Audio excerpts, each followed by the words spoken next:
गाठ निघाली ती कॅन्सरची. आता काय करायचं, भीती उत्पन्न होणार, फार मोठा रोग आहे असं वाटलं, पण ती काही भ्याली नाहीत, डळमळली नाही. हे झाल्यानंतर आम्हाला थोड्या दिवसाने कळालं.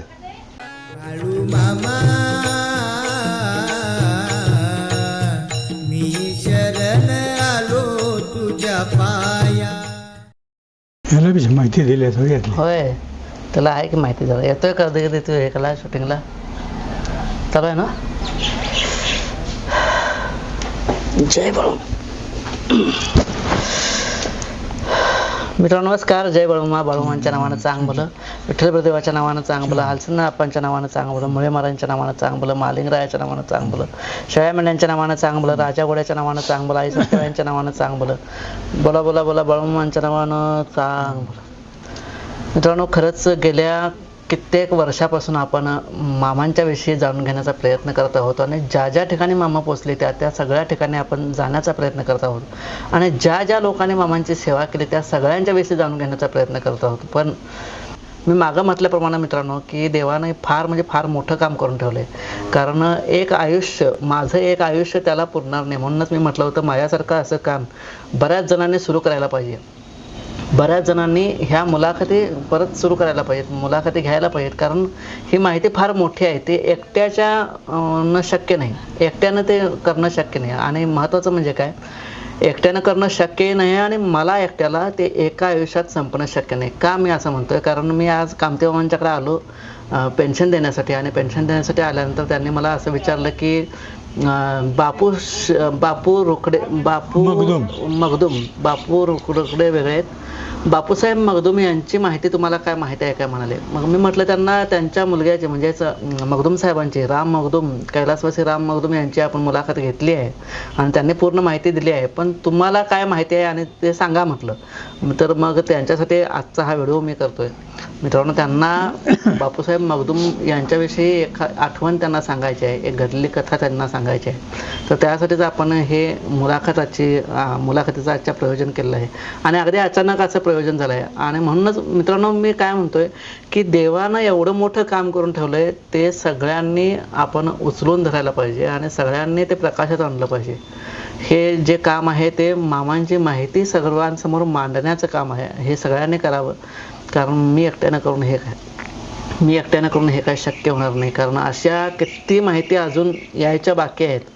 आज मी इथं आलो, कामतेमाने मला सांगितलं म्हणून ते आजची माहिती तुमच्यापर्यंत पोचते. तुमच्यापर्यंत ही माहिती अजिबात पोचलीच नसती. तर कामतेमांना आपण असा प्रश्न विचारूया पहिलाच की तुमच्या मनात जे काय आठवण आली होती, जे काय मला सांगितलं होता, ती आठवण अगदी सहज, ते कॅमेऱ्याकडे बघूच नका, कॅमेरा विसरून जावा, माझ्याकडे बघून व्यवस्थित आपण जसं बोलतोय तसं सांगा निवांत. मामाचा आम्हाला अनुभव आल्यापासून बकऱ्या द्वादशीला इकडे तिकडे जायचं. हे आता अलीकडे तुमचं फोन वगैरे काहीतरी हे सगळं आलंय.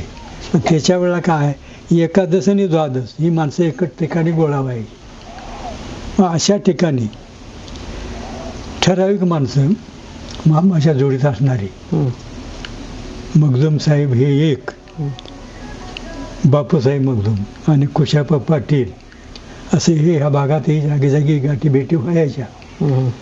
आणि असं असताना बरेच दिवस असं गेलं. कारण कुशाप्पाचा खादी शर्ट, पांढरा शर्ट, धोतर, खादी शर्ट असायचा, धोतर, पांढरा धोतर असायचं आणि काळी टोपी, काळी टोपीवर. आणि मगदूमचा काय ड्रेस, हिरवा पटका, अंगात कोट, धोतर. असं हे मामाला अगदी पूर्ण सोमण्यासारखं कसं तरी दिसणार नाही, वेडगबाळ अशी माणसं ती बसलेली असणार. आणि आम्ही त्यात छोटं बारकं असं आम्ही जायचं, त्यांची ती माहिती ऐकायची, बोलणं ऐकायचं. असं हे बरेच दिवस गेलं. आणि गेल्यानंतर थोड्या दिवसानं त्यांना एक गालावर गाठ उठली. ही मामाच्या ह्याच्यानंतर का काय की मला आठवत नाही, समाधीनंतर असलं पाहिजे.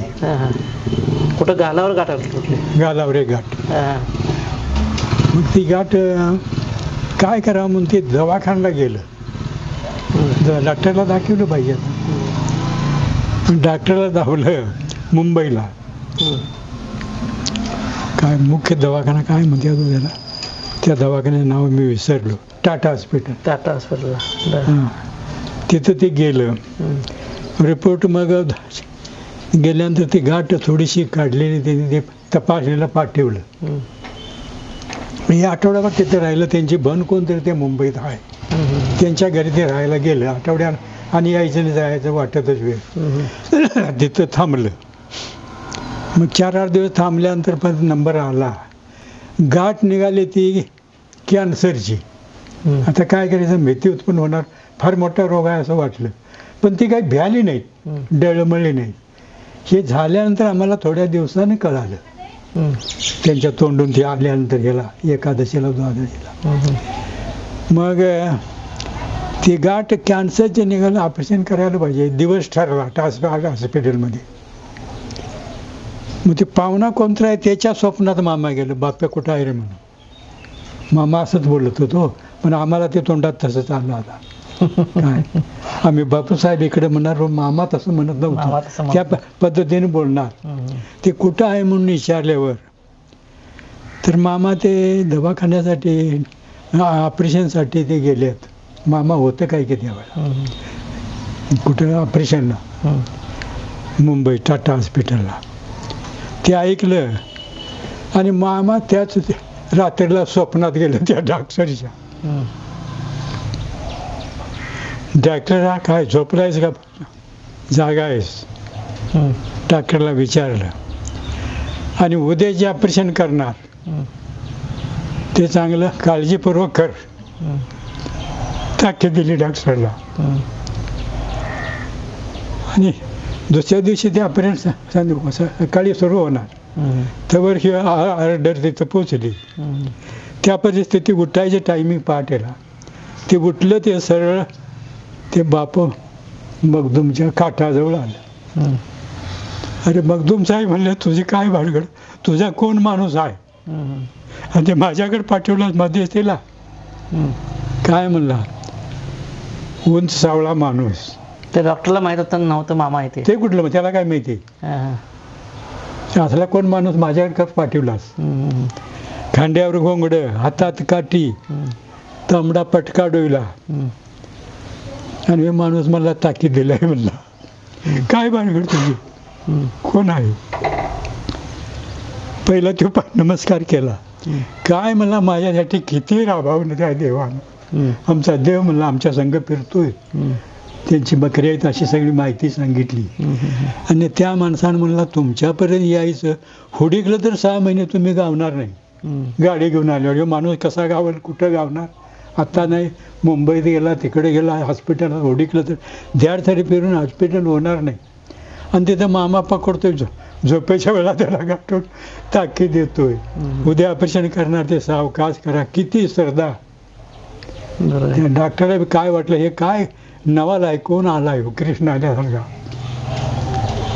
तर आमचा देव आहे म्हणला आमच्यासाठी किती काळ ते मी रडलं स्वप्नात ते आनंद अश्रू आल्यासारखा झालं पुसला आणि तुम्ही भाग्यवान म्हणला म्हणून तुमच्या स्वप्नात आलं तुम्हाला प्रत्यक्षात गाठभेट दर्शन दिलं तुम्ही भाग्यवान जन्मीचं म्हणला म्हणून दर्शन दिलं तर आम्ही त्यांच्याकडे म्हणला कायम असताव पण आम्ही अशा अडचणीत आहे हे तुम्हाला सांगण्यासाठी त्या देवानं आमच्या यावं कुठं फेडायचं आम्ही म्हणला अशा करेक्ट वर्तवणुकीचा मगदूम देवानं म्हणजे आजपर्यंत जे कोण देवासाठी राबलाय त्या सगळ्या सांभाळायचं काम पडझडीच्या वेळेला सुद्धा ते हजर हो चांगल्या वेळा तर ते सहजच बघतात पण ह्या वेळेला जाऊन डॉक्टरला माणूस भेटतंय म्हणजे काय किती कुठं फेडायचं बघा पूर्वजन्माच्या किती त्यांचं हे पुण्य आहे खरं आहे.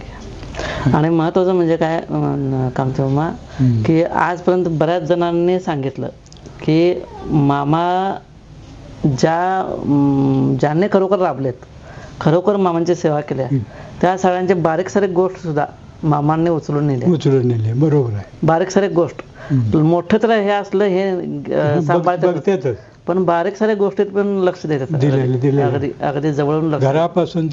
शेवटपर्यंत. घरातलं सुद्धा काय अडचणी असल्या तर ते कोडं सोडवणार. अहो माणसं तरी सहजच करतील, पण जनावरं, कुत्री, मांजरं ही सुद्धा वळणावर आली. काय सासू मारताना बुक मारणार. खरोखर तुला प्रसंग आला आणि जर माझं नाव घेतलीस तर तिची बुक वर थांबत, मारतेली बुकी सासूची वरच. काय करायचं. बरोबर. शेवट आणि शरण येऊन माझी सासू चांगली आहे, मामा सोडा नेत हात वर लावून. त्या सखूबाईला वाचवायला पांडुरंग आला. बरोबर आहे. सखूबाई स्वतः सखूबाई होऊन तू जा पंढरपूरला म्हटला, तसं हा आमचा देव सुद्धा अगदी भक्तांची कामं वेळेला अगदी वेळेवर करते. आणि जसं मला एक सांगायचं आहे मित्रांनो, ह्यामध्ये एक ॲड करायचं आहे. काय की माझ्या बाबतीतचा अनुभव सांगतो. ह्या कामाला, माझ्या कामाला, हां बोला ह्या आता जे काय काम सुरू आहे त्या कामाला ज्याने काम तेव्हा विरोध केला ते सगळे आज ह्या जगात नाहीत. हरकत नाही.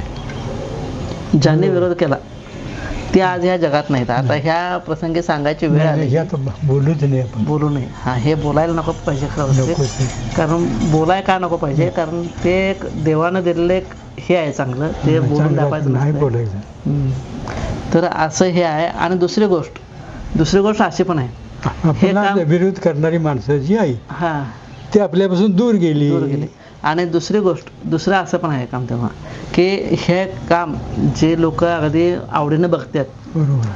आता तुम्ही बोलला इथं, बोलला कुठं टेप झालं, कॅमेऱ्यामध्ये टेप झालं. कॅमेऱ्यामध्ये टेप होऊन कुठं गेलं ते एडिट, त्याच्यात काय चुका वगैरे इकडे तिकडे करून एडिटिंग करून ते गेलं यूट्यूबवरून कुठं गेलं, सगळ्यांच्या मोबाईलमध्ये गेलं. सगळ्यांच्या मोबाईलमध्ये गेल्यानंतर बघते कोणते, ती माणसं बघतात.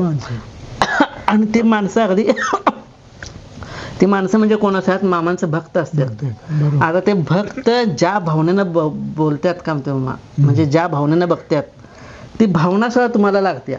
बरोबर आहे. म्हणजे कसं सांगतो, एखादा माणूस आजारी असला आणि समजा त्या माणसाला लय लोकांनी प्रार्थना केल्या तर ते माणूस कसा आजारातनं उठतंय, तसं त्या एवढी लोक बघतात तुम्हाला, लाखात लोक बघतात. त्या लोकांच्या भावना सुद्धा तुम्हाला म्हणजे त्या भावनाचा सुद्धा तुम्हाला तुमच्यावर इफेक्ट होतोय. असं मी स्वतः अनुभव घेतलेला सांगतो. खरंच तुमच्या सगळ्यांच्या भावनेचा आमच्यावर इफेक्ट होतोय नक्कीच. कारण का ही सगळी एक कथा आहे. एक झाड होतं, जगदीशचंद्र बोस यांची कथा आहे. एक झाड होतं, त्या झाडाला इथं ठेवलं, दोन झाडं घेतली, एक झाडाला इथं ठेवलं आणि एक झाडाला बाहेर ठेवलं.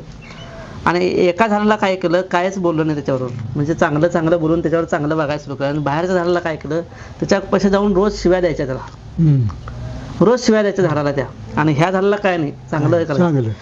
आणि कालांतरानं एक 6 महिने वर्ष उलटल्यानंतर हे झाड चांगलं राहिलं आणि शिव्या देतलं झाड आपोआप मरायला लागलं. म्हणजे भावनांचा इफेक्ट चांगल्या भावनांचा लागू होतो, वाईट भावनांचा सुद्धा होतो आणि चांगल्या भावना. तसं तुमच्या ज्या मुलाखती ही सगळे लोक ऐकायला लागलेत आणि जे आवडीनं बघतात आणि तुमच्या ज्या भावना सगळ्या ह्यांच्यावरून पोचतात, त्यामुळं न कळत का असे ना ह्यांच्या आयुष्यात चांगलं होत आहे. आणि खरोखर तुमचा ह्याबद्दल आणखी काय अनुभव आहे काय? तर आणखी काय या वयात आता काय आठवत नाही. आठवलेली गोष्ट तोंडात आली, बोलून मोकळं झालं. आता बोला येते म्हणून बोलायचं, ते बोला येत नाही तर मी कुठलं बोलणार? नाही बोलणार. आलं बोलायला म्हणजे आता हे तुम्हाला म्हणत होतं एक शिरगाव्याचं, पण शिरगाव्याचं पोरगं भेटलं कुठं? हासोडात, कासारीत बकरी होती, तिथं आम्ही गेलो. ते कोणतरी तिथं इंजेक्शन देत होतं. असं म्हटलं ते एक शिरगावे म्हणून होता करत. हा म्हणला माझा दोस्त तो वारलाय म्हणला. बरोबर आहे, बकऱ्यातच असं झालं तसं झालं, बोलणं निघालं. मग ते कुठं भेटतंय, त्याला किती मुलं आहेत, पोरगी उठून चालते काय तर नाही म्हणलं, ते रांगून चालते, पोरगी घट झालं नाही, ते अपंग झालं. आणि पोरगा आहे आता ते बकऱ्यात आलं होतं. मग ते दाखवायला म्हटलं कुठं आहे, त्याची गाठभेट घेतली. आणि शिरगावाच्या लय सारखं आठवण काढता तुम्ही. अहो तुम्ही कसं आमच्या बरोबर येतात, ती आठवण येणारच. शिरगाव्याची एक आठवण काढते आणि विठू पाटलाची आठवण काढतात. बरोबर आहे, जोडीलाच होतो. आणि लक्ष्मी पाटील त्यातनं तुमचा सुटला.